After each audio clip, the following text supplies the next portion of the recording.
The news, in case you're just tuning in, Seattle Seahawks have come to terms with Cooper Kupp on a 3-year deal reported to be around $45 million. Still haven't seen any details as to how much of it's guaranteed, what kind of incentives are included in this. And you guys are free to weigh in, 866-979-3776, powered by Mac and Jack's Brewing Company. I would say, Dave, just first blush, a lot of texts coming in, so hard to keep up with all of them, but I would say probably 95% positive people are into this. Got a couple that are saying, you know, what are we doing? This guy's missed 18 games or 17 games, whatever it is, in the past 3 seasons. And, you know, Tyler Lockett has only missed 1 in that time, and you'd rather have him.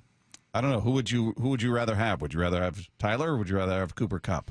Well, Tyler, because he's a known commodity, and we know him here. And, yeah, but, I mean, I think it's a good comp as well as a good replacement. So, you know, and I think the big thing is, and again, this is a reason why you should feel good about it, is that he passed whatever muster that the Seahawks have for medical.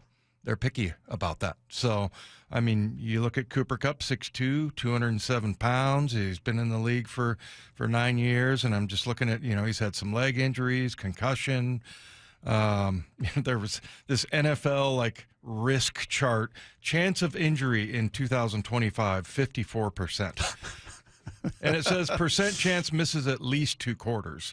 So, yeah, I mean, I would say that it's, as far as a chance of getting hurt in the NFL, it's like 100%. Okay? Yeah. We'll go with that. It's a guarantee. Yeah. So anyway, yeah, it's kind of weird how every little, you know, aspect of the game is broken down, and you can find it somewhere on the internet. But yeah, I mean, I think, to me, he's a good comp for Tyler Lockett. But what about you? Would you take Tyler? Yeah. Yeah. I mean, if you're, I think most fans would. Yeah, I mean, Tyler's a known commodity. He's a guy who's certainly more durable. If you want to compare career stats, Cooper Kupp's had 2 seasons over 1,000 yards. Obviously, one was huge in 21. It was almost 2,000 yards. Yeah. But he's had 2,000-yard plus seasons, and the rest are under that. Lockett had 4 in a row, and missed it by about 35 yards, making it 5 in a row in 2018. So he's been more productive. He's got more receiving yards in his career. He's played longer too. But yeah, I mean, if I'm just looking at it from what fits best, I'd go with Tyler, certainly. But I don't know, you know, what his market is. What is he going to sign for ultimately? Is he going to be in that DeAndre Hopkins area where it's 1 year, $6 million? You know, maybe it's, you know, MVS signed a 1 year, $5.5 million, or could be up to $5.5 million. So yeah, curious where Lockett's going to fit in there financially speaking, because I don't think he's certainly not at the peak of his powers anymore, but he's a guy who can be productive. They didn't target him a ton. He just didn't, you know, I don't know if that's because he wasn't getting open or if you talked about the focus they had on JSN. I felt like Tyler and DK both kind of suffered under that a bit at times under Grubb. So, you know, how much of it is he's not the receiver he was versus he just wasn't a featured part of the game plan.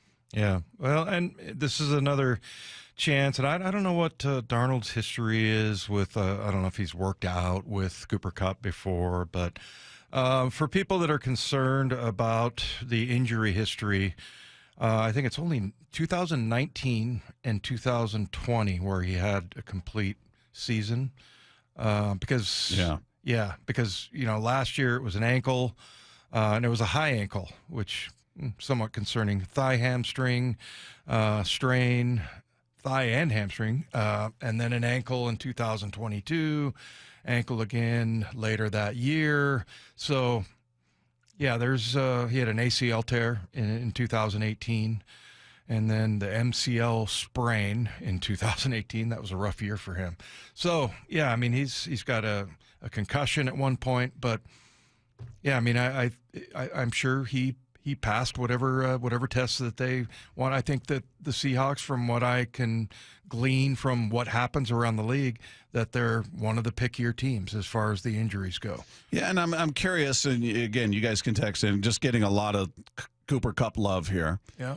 if Cooper Kupp were from Florida and went to school in Florida, but his career is exactly the same. Games missed, yards, touchdown, everything is identical. He just didn't grow up here. He had no connection to Washington State whatsoever. Grew up on the other side of the country, went to school there. Would you be as excited? Of course not. Because I feel like there's a lot of just automatic, he's from here, so he's going to be awesome. Yeah. Is sort of the mentality. And he's been a very productive receiver. He's been very good, but those are the facts about his injury and his availability. That's not, again, we're not expressing an opinion. We're just giving you the facts of how available he's been. That's a legitimate concern. It's a legitimate thing to look at and say, all right, how much can we count on him being there? You know, I don't have any doubts he'll be productive when he's on the field. I just want to, you know, have a sense of him being, how much can you rely on him to be out there each week? Yeah. 425 says, I do not give one bleep about where he's from. Yeah, I think most fans probably go that route. Yeah. You know, but it's cool, right? It's a cool story. He's familiar with that, and we'll hopefully hear all the stories about him growing up with who was the player for the Mariners last year that grew up in Portland, and he had all the paraphernalia, Cooper all the Hummel stuff. Thank you, Hummel. So yeah, I mean, everybody's going to want to hear that story and how much it means to him and everything. So yeah, it's cool. Plus, it's in conference. Maybe you can divulge some of the secrets that are going on down there with Sean McVay and the Rams. Yeah, I think it's solid. I mean, I think if they weren't going to, certainly they had no intention of Tyler being here and of the guys that are available out there. I like it. I like that he's here. We talked about this before. It's just a matter of being, you know, aware of his history and not, you know, you can't be excited now and then when he gets hurt in the regular season go, well, this guy's not been available. Well, that's you got to prepare yourself for that part of his game. Unfortunately, it's you know, we talk about it with Haniger. You've talked about it in your career, Dave, where I've only played full seasons this many years. It's just how it goes for some guys. Yeah. So, you know, and it's pretty rare that I think you brought up Joe Thomas. Was that yesterday or that was one of the guests, right? Yeah, and we don't hear that actually. Oh, we haven't. That was from Laufenberg. It's somewhere in the future. But yeah, I mean, that was a guy that I don't think missed a game his entire career. Or maybe one. I mean, it's very rare that you get that. But again, I mean, it all has to do with the high standard here as far as medical goes, and that he passed. Yeah, it's a big move. We're going to talk more about this.